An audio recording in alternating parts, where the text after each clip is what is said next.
اقتصاد على ارتفاع 35 ألف قدم. حسب تقرير الاتحاد الدولي للنقل الجوي، وصلت ايرادات شركات الطيران العالميه ل 996 مليار دولار في 2024، ومتوقع توصل لتريليون دولار في 2025. عدد الركاب في 2024 وصل ل 4.8 مليار مسافر، ومتوقع يوصل ل 5.2 في 2025. في تقرير لمجلس المطارات الدولي، حصل حوالي 100 مليون حركه طيران عالميه في 2024، بزياده 4.3 عن السنه اللي قبلها.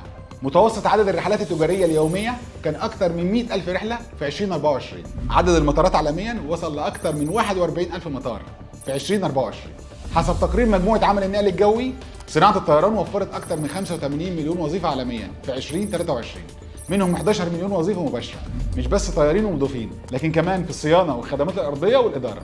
الاستثمار في تجربة الركاب بيترجم لإيرادات وأرباح أعلى. في بعض التقارير، الدرجة الأولى بتولد 75% من الإيرادات، رغم إنها بتمثل 12% بس من عدد الركاب.